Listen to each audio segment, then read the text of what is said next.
turn to the teacher. Turn to the teacher. Turn to the teacher. Turn to the teacher. Turn to the teacher.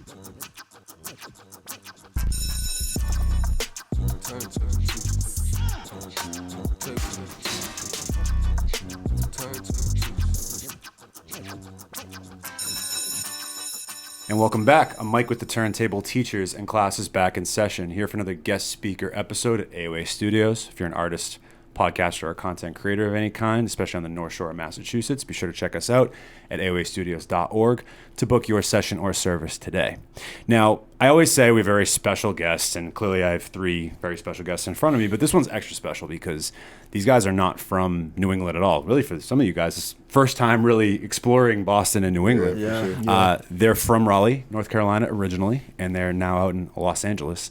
This is none other than Carpool joining the Turntable Teachers. They're here. You guys are performing, and so this will be, out well afterwards, but you guys are here tonight to perform at our Mindful X Presents show at New Dia, which we're so excited to have you guys. You guys just did an awesome performance for the kids we had here today for the camp. So just you guys have been awesome. We just really appreciate you guys being here. So and thanks for having us too. Of course. Happy to be here. Yeah. So my first question, we usually start these shows with a segment we like to call The Objective, where we get to know a little bit about you and your background. And I heard you guys talking a little bit about that you had all met in college. Yeah. And so I'm curious, give me kind of and you kind of gave a brief story out there, but kind of give me the more, longer-winded story, if you can, of how you guys met, but also how did sort of the band form from that standpoint? Was it just kind of you guys were cooking up a little bit and you just decided, hey, this is kind of working? Or did someone say, hey, we should start a band? How did that all sort of happen for you? I think it all kind of starts with NC State's library. They had some studios in there. They called it the Digital Media Lab. Yeah, something DML. like that. Yeah, and my freshman year, I just made music. I didn't really have anything else to do, and I just pulled up, and one day he was in there, and we just started talking about music, and we just started making stuff. And then one of my friends invited me, and I met him too. And from then on, we just kind of all three started getting together and just making tracks. And it was, I guess, intentional to start a band, but it kind of just happened naturally though. Yeah, it kind of started as a collective at first. Yeah. A collective of just people who made music. We would just go under the same moniker name, and then it turned into performing. And I think that's when it turned into a band. Once it hit the stage, doing a lot. It was pretty organic, just doing a lot of shows together underneath the same label, and then realizing we have so many songs together. At this point, honestly, we need to make a project around that idea. Mm-hmm. And so we just kept making more and more tracks until we had an album, and now we're on our fourth album. Yeah, I guess you're right. This will be four. 4 albums. That's crazy. Oh, and I almost forgot to introduce yourself individually. I introduced you guys as a group, but I'll kind of go down the line. You guys can say a little bit about who you are. What's up? I'm Renzo Starr. I'm Kent Danger. And I'm Michael the Villain. Sweet. Yeah. And so you guys all met at NC State, but you're all from the Raleigh area, correct? Or not so We're much? actually kind of from around Charlotte. Charlotte, okay. Yeah, I'm sure people won't know what this is, but I'm from Gastonia specifically. And I'm from Matthews too. Every time I say it, somebody's where, and then you just say Charlotte anyways. Yeah, exactly. It's kind of similar out here. If you're from the outskirts of Boston, you're not in Massachusetts, you just say you're from Boston. It's just easier, right? Yeah. If I say I live in Malden, no one's gonna, you guys especially aren't gonna know what the fuck that is, Yeah. What about you, Mike? I'm from Greensboro originally. Oh, okay. Yeah. Tight. Awesome. Yeah. So, and it's funny you guys are mentioning this because we've had a couple. We actually had the episode you guys are actually afterwards. So your predecessor episode, we had an artist by the name of Tomo. He actually might be there tonight. And he, very similar situation. They all went to UMass Lowell, met a bunch of guys up there, and started a collective, KOBK. And it's very similar to your guys' story of they were recording in dorms or computer labs, whatever they could kind of find. Yeah. And I always find that to be, I maybe look back on it now a bit because you guys are so much further in your careers, but I always I feel the inception of something like that, there's such an innocence and a purity to it. And I'm wondering, now that you guys are now a collective and it's a little bit more serious, how do you draw back from that and keep things as pure and innocent and about the art as much as you can? Are there anything specific you guys do or think about, or is it that just a natural thing that is easy for you guys as a group now? I think being from the South but living outside of where we're from, we always have to constantly remind ourselves, like, the footsteps that we walked in to get here and the people who came before us to be able to allow us to, you know, have these opportunities. So I feel like we do a good job of just trying to remember and remind ourselves where we come from. But then also recently we just had like a very full circle moment where we went back to, you know, the original library where we met at, and the original campus where we all were like going to school around the, like you said, the inception time of our band. And I feel like it was very cathartic to be able to just go back and see those places and remember the conversations we were having where we were imagining this time that we're living in now. Yeah, and I honestly could say like this is just more natural in terms of like us just having fun. Like I think that we get together and that's just like just kind of the air, you know what I mean? For sure. Yeah, I would say it's the same. Like I don't know, I feel like it just nenever goes away. Yeah. Like we never lost the like innocence, the beginning innocence. Like we're still the same people we were when we were kids. So I don't think it's hard to keep up. I feel like even if we feel exhausted, it'll always just spark right back up. Yeah. Yeah, because I'm sorry. I was gonna say it doesn't really feel like we're working, you know? Yeah. It's like, Yeah, really it shouldn't, fun, right? Yeah. I mean, and I feel like I asked that only because I feel like naturally, I feel like there's some times where obviously we're, you know, in this creative space, like I've had it before, I'm sure we all have, where you burn out or you feel like it gets a little bit to feel like work. Yeah. And I feel like it's always important to come back to that and make it feel fresh and new. And I hear that in your music when I listen to it, and I've only been listening to your music now for about a month, but when I've listened to it, it feels, there's a purity to your music. That's kind of why I keep going back to that word. Right. It feels very, natural is also a good word for it. It feels like you guys aren't trying to go for like a specific sound. It just feels like that's the sound that you all have. Am I maybe off base in saying that, or No, does that feel that's actually You're really spot on. accurate. Yeah, we kind of all like bring a sound to the table, and I think the mix just kind of creates what you heard. Yeah. And like the innocence you described, I think it's really just the collaborative process of how we make stuff. Sometimes a beat just comes on and all of our ears just naturally tune to it and we start writing immediately. And that's how a lot of the songs you hear actually were created, versus like for our solo music, you know, we each have an individual flavor and taste that we lean towards. So sometimes the production of one beat is going to inspire one of us faster than another person. Makes sense. Dope.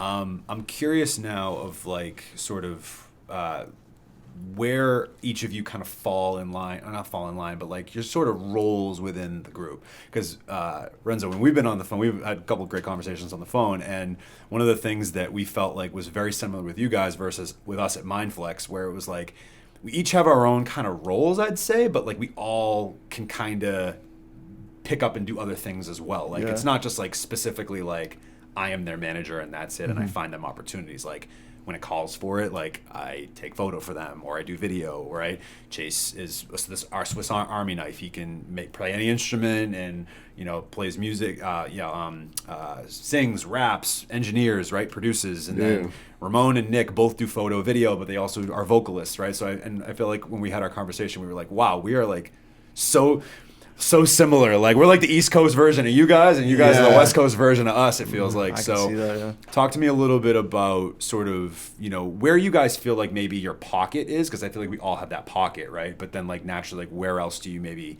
fill in certain roles? Because you guys, from the looks of it and sound of it, it's very DIY. It's very, we're going to make this work in-house. That was the next word I was going to say, was literally DIY. I feel like that's described a lot of our success and just our approach to creativity. We really try, and if we are able to do it ourselves and we have some knowledge of it, we'll challenge ourselves to just use our skill set and tools to be able to create it. I would say I lean more towards like the visual side of things, like trying to, whether it's like creating cover art or like editing video, or like any visual aspect of our, even merchandising and stuff like that. I tend to wear that hat often. And I think that even though I do that, you know, Kent also has skill sets when it comes to visuals as well. And he's kind of more like the eye when it comes to film in like photography. And then I would say Mike is definitely like the voice of Carpool, and like being the front man and like speaking, representing us. As far as business though, I'd say like all three of us really just take the lead on that, depending on which opportunity. Yeah, I mean, I agree with that wholeheartedly. I think couldn't really put it any better. Like visual, I would say like, yeah, you kind of like represent what Carpool is. I think just like as like the person who's kind of in the front, like just on stage. And I would say like for myself, just more like technical kind of aspects of it. But yeah. And for you, it's like more vocals and Yeah, that's exactly what it is. Yeah. I'd say like more like just pitching ideas whenever a song is being created or anything, like just anything vocally. I feel like that's what I lean towards more, like just trying to make things sound right, you know. Yeah, I feel like that's the thing people don't really realize too, is like a lot of our ideas are very collaborative too. Like for example, the song that we just put out with one of our collaborators named Angel from Los Angeles, the idea of like having the remix was really kind of Mike's idea first. He was like, I really It could just came hear out this past Friday, right? Yeah, As we're exactly. recording this? The Yeah, most yeah, yeah. recent I listened to it. release. Very good. Thank you. Appreciate it. Yeah. We really love like her vocals and stuff. They're so like creamy on everything. And one of the ideas Mike had was like I could really hear like a female vocalist like very soulful on the song. So then the first part of that was like us figuring out who that person was going to be, but also you know Mike even conceptualized what type of like lyrics would be going on that. So I think that just is a testament to our creative process and how sometimes we just kind of have an idea, but we really allow it to like evolve and take shape over time versus like trying to rush ourselves to do it like too quick. And then we're just not satisfied with the in conclusion. That makes a ton of sense. He comes up with a lot of the names, honestly. Yeah, True, too, yeah. A lot of names and stuff. Somebody's got to do that, right? That's what I'm saying. I don't know. I guess I've always had like a clever mind, you know, just able to just think of little monikers or just stuff like that. I just be thinking a lot, you know, and writing a lot, so it just comes naturally. He coined the album too, Creature Mode. Well, that's a great segue. I would love to talk about that. So you guys came out with 3 albums. We'll transition to the main lesson of the show where we talk about what you guys got going on now, and that's been as of last year though in 2024. Like you guys dropped those 3 Creature Mode albums, like almost like a trilogy of some sort. Yeah. So curious, like what was the inspiration behind the albums, and sort of like was it always intentional to do like the trilogy thing? Because again, actually, Nigel, you're right behind. I'm sorry, Renzo, you're right behind. We got dropping governments here. I apologize. You're right behind one of my favorite bands or boy bands of all time, Brockhampton, and the Saturation series is what really got me into them. So I'm super curious about sort of what Creature Mode entails and what that means. Because it's also, I feel like your guys' music, Creature Mode doesn't sound like your music. Like I don't get that sense of like it's almost this this beast of something. It's almost more lush and there's a synergy there. Like so I'm kind of curious like what that duality looks like. I feel like it's kind of supposed to be like that because it's like whatever is inside it's supposed to be. It's supposed to be the interior feeling. Right. Basically the because that's why it's vicious, vulnerable, and velocity. It's supposed to be like that we're supposed to be recreating the feeling that we feel inside of us. So it's supposed to be like an interior feeling. You know what I'm saying? Like not really like it is like a beast, but it is at the same time it's like more like a feeling, I would say. And honestly, it's like they're different beasts. Because I think that like kind of the intention behind it was like each one of us sort of executive produce one and like come up with a name and then like a theme for the project and like what type of songs that you want to hear on there. So we had like the dog kind of as like the theme for one of them, and then like a bald eagle, and then like the elephant, and I guess just like that's what we felt like represented the music at the time. And those animals are all symbolic in themselves, you know. Yeah, sure, it's representing of feelings and stuff, you know. Yeah. So go ahead. No, I was just gonna say I think that's followed us through like our whole career musically too. We've always been. I always go back to this Arctic Monkeys album, but it's like everything you think I am is what I'm not, and that's described us to a T the entire time. It's like every time people expect one thing from us, I feel like we come back with a different energy than what you would think. Just like you said, like listening to the album, Creature Mode didn't immediately make you think of the type of music you heard, but I think it's because our music usually never fits into just one genre or one shape. It's like one day we're a triangle, the next day we might be a star, next day we're a circle.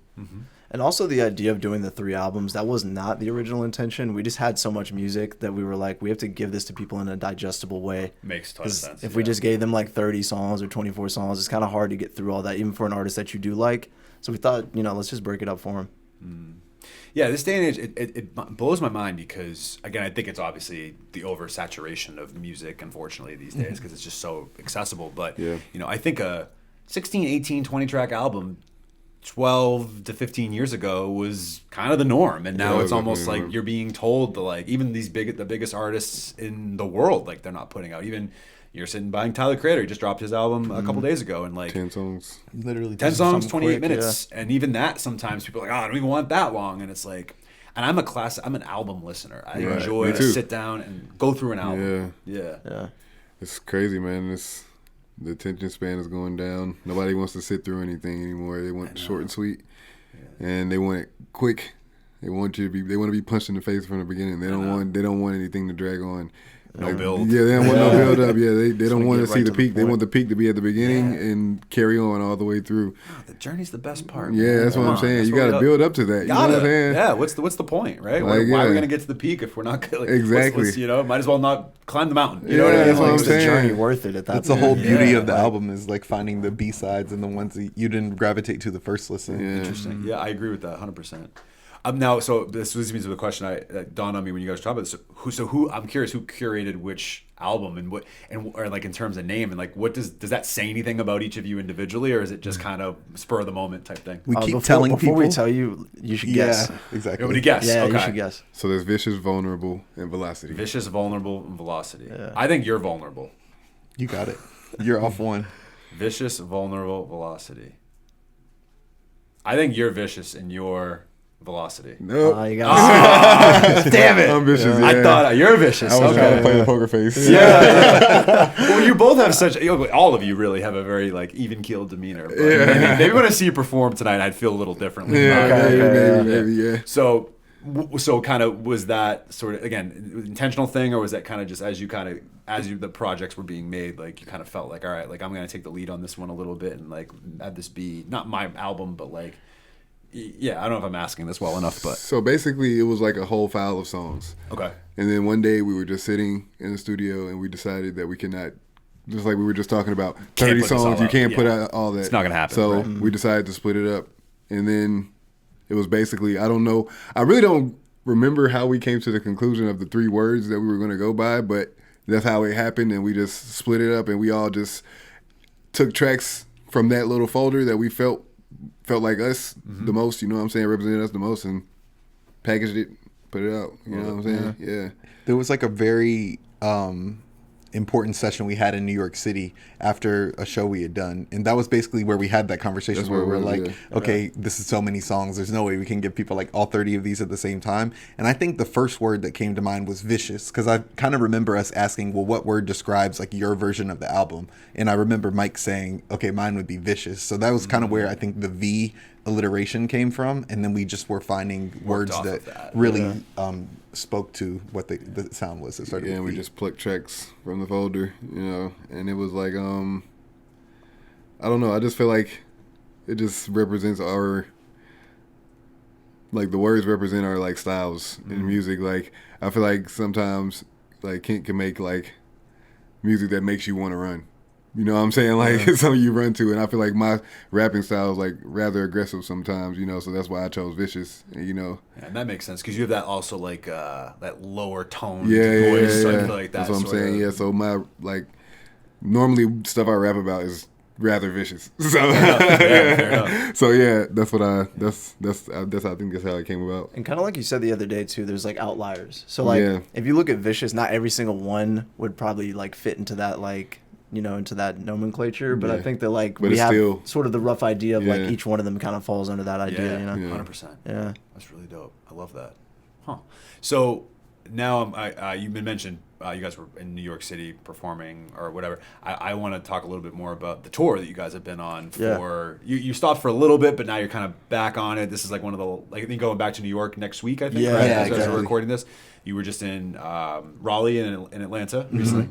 So what does it feel like? Because that's kind of our next step. We would love as Mindflex. We would love. That's kind of the next phase of what we're looking to do. We would love to do a little mini tour or Yeah. like go get their music out further. So, what does that feel like at this point to just be going from, basically the library at NC State, and it was just when carpool was just kind of an idea, and now it's like you guys are in a position where you're actually able to go and tour, even if it's just you're able to fund it and do it all yourself. Like, what has that journey been like for all three of you, and like how has that maybe even brought you closer as a group? Well, kind of speaking to your point earlier about how we like visited our old college, I was just thinking to myself during that trip about how I used to just like walk to class.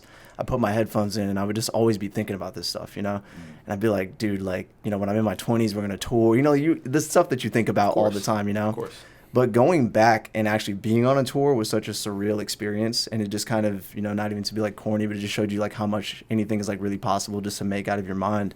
So like bringing it together really was not the hard part. I think it was just more so like, let's just stay consistent. Let's just keep putting stuff out and like reaching out to folks and doing good business with that.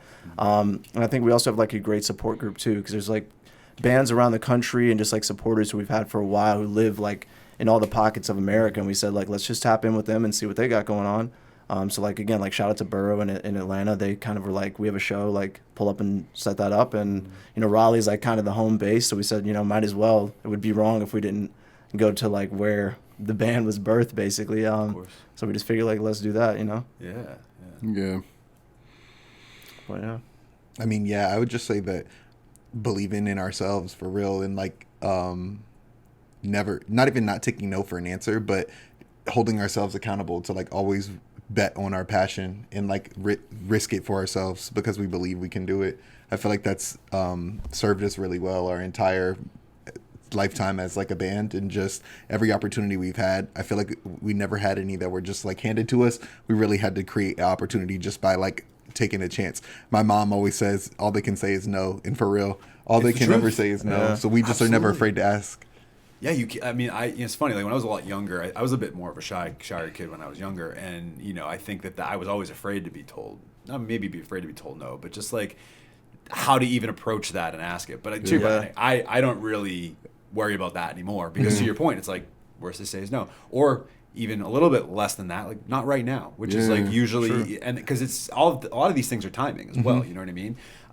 It's so cool that we were able to, you know, link up and time all this out for this weekend and what we're all doing together. But like, I think that piece of it too is just huge. Like to be able to make sure you're networking, you're branching out, you're creating opportunities for yourself, and the music speaks for itself, obviously, right? But in an oversaturated, you know, industry that it currently is, like, how do you stand out? How do you make those connections that are necessary to like continue to push your own artistry, but then also have, you know, because I've always said it, the biggest thing for me in being in this, when at some day, whenever I stop this, or whenever I'm not here anymore, like the thing I want to take away the most is like, it's the relationships. It's the people you've met along the way. Like that's the most important piece of it. And like, that's the most fun of it, right? It's like, I've never had more fun in doing creative stuff than when I've, you know, built this studio out with Cam and Zafir, and then, you know, being a part of Mindflex. Like it's the most fun.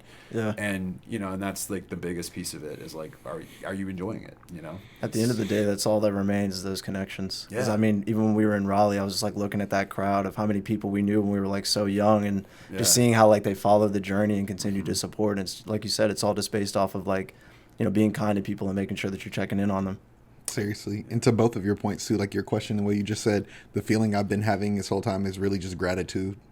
Like for the opportunity to be able to be in these spaces and to be able to share our work, and that people actually are interested to hear it. 100%. Yeah, I had a few people reach out to me the last couple of weeks being like, oh, I'm actually excited to see these guys tonight. Like, or it'll be tonight as we're recording this, but like, you know, like, oh, I'm excited to see them on the 24th. Like, that's really dope. You guys were able to make that happen. And it's like, yeah, I mean, they seem super chill and they seem like good dudes. Their music's great. So like, yeah, we made it happen. Why the hell not? You know, Right. There's no reason not to, you know? Yeah. So, no, I'm happy we were able to make it happen, and that you guys are making it happen and seeing all these places. What's been like the best, like either your favorites, not maybe not the best, but like what's been like your favorite city or like favorite performance you've had like on this tour you've been, you know? Atlanta was cool. Yeah. I mean, I've been to Atlanta like in high school, but never for something like music related. But it was just kind of cool seeing how like they embraced us, and we're not from there, and just the support they were willing to give. We met a lot of like really dope people out there. I would say Atlanta, yeah, it did feel like it had a familiarity to it, just because even though it wasn't where I'm from, it's still like in the South, so I could just kind of like see the connection. But I've just enjoyed seeing like the cultural differences in each place we've been to, but still seeing how like the music community embraces everybody. Yeah, 100%. I'd still say Raleigh. Yeah. Raleigh was fun. The homecoming. Yeah. Exactly. Yeah, you can't beat that. Yeah, Raleigh was fun. So you guys are currently working on a new visual. We talked about it a little bit off air. Music video, it sounds like. Yeah. Is that tied into a single or a project? Like, how's that? You, obviously, as we mentioned, you just released a remix last week or this past week as we're recording this. So curious what's kind of on the horizon for you guys with, I guess, the rest of the year, but also kind of like going forward and Yeah, so we did the remix with Angel last Friday, and that's kind of like the trend that we're on right now. Is like saying let's just see like which artists that we admire and how they would like reimagine some of the songs from Creature Mode. And I guess like by the time this is out, it's okay for me to say this, but this new video is going to be for You Bought Your Bars. So we have like a special guest on that one, and we're just getting the music video ready for it and seeing who else might have a good idea for one of these, and that's pretty much what it is right now. Sick. Yeah. Yeah, you guys performed that. It sounds like you performed that tonight. You performed Yeah, for we're doing it tonight. Yeah, they were locked in, man. They loved you guys. They were more locked in for that than they were the rest of the experience. So that's a testament to y'all. But Nice. Definitely had to keep it clean for the kids. yeah, It might be a little different version tonight. That's good. No, we should be. They've also heard worse. I'll tell you that right. They were wilding themselves. Low-key, they were more explicit in their No songs kidding, than right? When they ours. were recording, that was wild. That was super funny. We can't show it, unfortunately, but just use your imagination, people at home. Yeah. What about anything else for the video? Any Easter eggs or anything like you guys want to share about that, or yeah, you don't have to. I might leave it as a surprise Yeah, for the it's- people. I By don't even want to say time- the length of the song, but it's all going to be Yeah. really interesting. Just I've heard the song now, and if you haven't heard it, the concept is very dope. You bought your bars. It's pretty obvious of like what they're trying to get, but obviously we'll link all obviously their music and music videos in the descriptions of this episode. So you guys, after we wrap up, you guys can definitely check out their stuff because a lot of our listeners probably aren't going to be super familiar with you guys. So kind of open it up to a new world of New England fans for you guys. Yeah, I love That's that. huge. Yeah. Seriously. One of my last questions is before we get to the final segment of the show is I'm curious when there was a time that you guys had either, again, not a fight, but argument, disagreement about the direction of a song. And, or maybe or also it could be something maybe negative in the moment that felt negative that happened, but actually turned out to be a positive. So I'll let you kind of go either way. I'll let each of you sort of answer that in your own words, but how did you handle it and how did it sort of turn out at the end? I actually think I have one. I'll let you do yours. So here's the disclaimer. We actually don't really fight like that. Like That's dope. I'm having a hard time like really thinking of an instance where I like truly disagreed with them on like I stand like I'm putting my foot down. We can't do this. I don't really think there's ever been a moment like that. But I think that our attention to detail is something that sometimes we're like, okay, like I would rather it go in this direction or that direction. We put out a live music video for our song Sorted. And I remember like during the coloring session, there was a moment there where we were like, okay, we really need to get this right. And we got to decide like whose idea we're going to go with, But I think that that's actually a good thing because it just shows you how much we really care about this. So I guess that's what I would say. Okay. And I feel like anytime we do have it's never usually negative. It's just a disagreement about how to proceed with like the art or like anything creatively. Usually we always come to a conclusion because it's just to release the best version of whatever we're working on. So I can always like concede, if this is the better version of the idea, I'm happy for people to get that. The other thing I was thinking is just songs that like haven't come out that y'all haven't heard, where it'll be like maybe one of us is like, man, this song is so hot, y'all, we need to put this out. And then we're like, I don't know if I'm feeling that one. It usually ends up positive in the end because we just make a song that's even better by the end, and then we just release that one. So that's why the songs will sit on the shelf, is because we'll make something even greater, and now we don't even want to play with that toy anymore. Now we have a new toy. Yeah. I mean, I really can't. Yeah, we don't really fight like that. I mean, the most I can remember us being like telling each other to stop something is like if we were like adding too much to a beat or something like that. But like I really don't recall any moment where we were like actually butting heads over anything. Yeah. We never really butted heads. We always come to the conclusion that we want the best product and whatever. If it's like it's kind of like a majority rules type of thing, Right. Yeah. Easier with this three of you. Yeah, Two. like majority rules. But like, honestly, it's testament to you guys though too, because very similar for us, where it's like I don't hear a lot of that when I'm in sessions with them either, because it's like you're saying, it's about the betterment of the art and the product, and fortunately, unfortunately, like.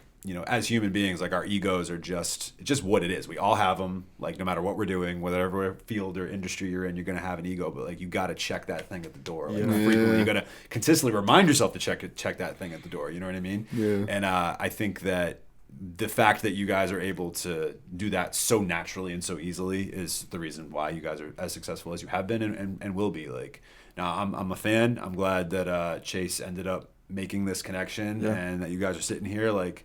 Cause big shout out to him. Because without him, I don't think you guys would be sitting here right now. Chase, shout out Mindflex. Yeah, man. I really know. I'm so excited to see you guys perform tonight. I can't wait. It's gonna be dope. It's gonna be fun. It's gonna be a really, really good time. I'm so excited that you guys got to be here and we got to do this podcast real quick. I know maybe not as long of a podcast normally as we normally do, but these guys are busy. We don't want to keep them too long. They got a lot to do. They're only here 3 days. They got to do some stuff in Boston. They got to have the Boston experience. My last question I ask most artists when they come on the show. I'll let you each have a turn with this one. It's called the dream song scenario. I'll structure it for you. You get up to 2 producers and up to 3 guest features on a song. It would be a Renzo Starr song, a Kent Danger song, a Michael the Villain song. And it would be, you can have any artists or producers on this thing, dead or alive. Oh, dead or You alive. said 2 producers and 3 artists? Up to 2, up to 3 artists. Up to 2 producers, up to 3 artists. You don't have to use all of those. I just, you could be sitting here listing things for days. And we don't want this to be like, We Are the World or like... Yeah. or, I don't even know what other song has way too many features on it. Give me Everybody on the Wall. Yeah. Or maybe that ASAP One Train remix. Yeah, That song's dope as hell, but like, we don't maybe need to make a song like that. But yeah, so just anybody who wants to start can go for it. I'll give you as much time as you need though. Okay, Start, Renzo. I'm thinking probably on guitar. Okay, wait. The 2 producers, so it'd be Alex G on guitar, and then this producer named Vegan, who's worked with like Frank Ocean and JPEG Mafia before, and they would be the producers. And then for the vocals, I'd have to get Frank Ocean on it and Childish Gambino on the same track together. That'd be fire. I'm actually pretty surprised they've never done anything together. Right? I feel like Yeah. they would sound so good on a song. I don't know together. why it hasn't That's what I'm happened. Me saying. neither. It's a hard one. I know the producers. I think Quincy would be definitely my choice, only just because his ear was so sharp and like just the fine details of everything he ever worked on, as well as like arrangements. I feel like if it were, you're saying I'm on the track too, right? Of course. It's your song. So yeah, I feel like he would give me like really good direction, like okay, do this or like just do these guitar licks or whatever. So I would pick him for that. I would want Questlove on drums because I think it would just be like super locked in. I think vocally that's hard. I don't know. For some reason, Erykah Badu is coming into my mind just because I think the vocal texture that she has is like incredible. I think I could leave it at that. Actually, I don't even know if I would really have somebody. Sounds pretty damn 100%. good to me. Yeah. I would say for Michael the Villain song, definitely The Alchemist, and That'd be tough. probably Mad Lib. Yeah, Mad Lib. And of course, if I'm going that way, I have to get Doom. Yeah. Yeah. Doom on the song. And some vocalists. I don't know. Maybe, I don't know.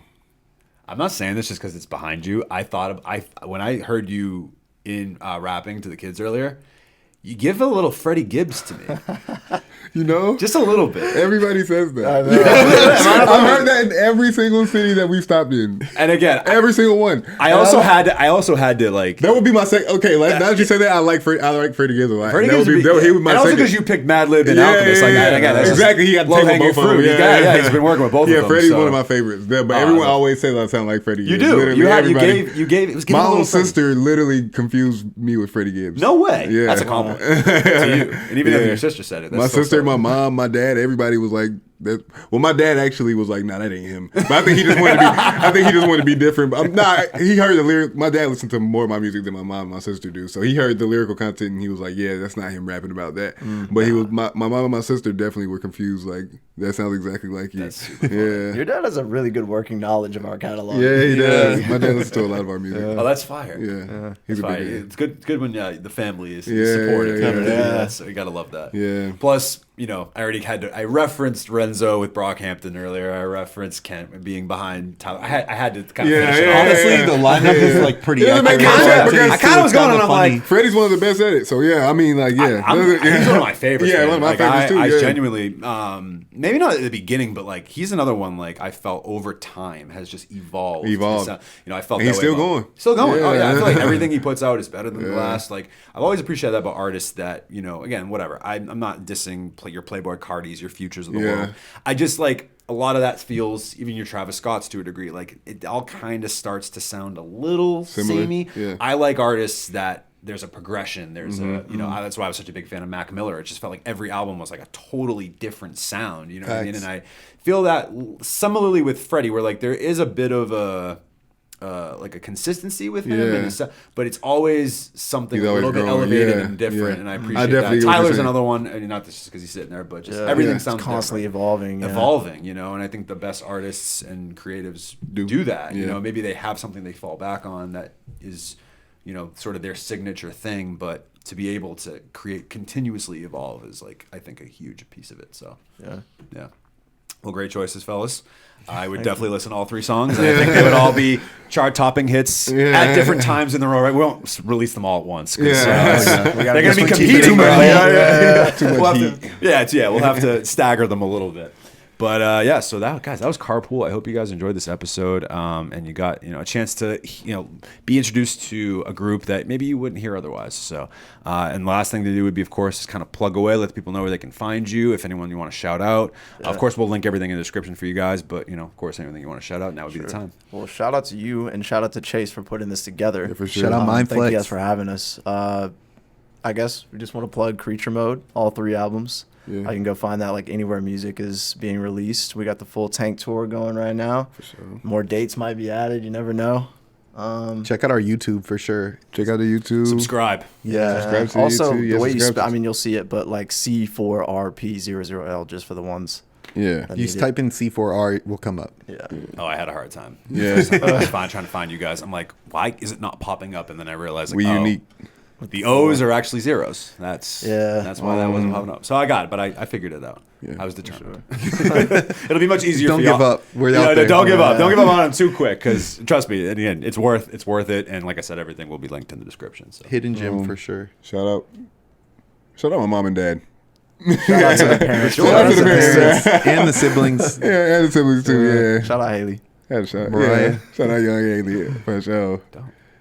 Well, shout out to my mom too. I guess I'll have to add that too. Yeah, shout out to my mom as well. Shout out North Carolina too. North Carolina. Yep. Dope. Even NC State. Yeah, NC State for bringing us together. But yeah, I love it. Well, that was Carpool. If you guys are a fan of Carpool and just being introduced to us for the first time, you can find us at Turntable Teachers on Instagram and TikTok. Hit up our website, turntableteachers.com, for all the latest.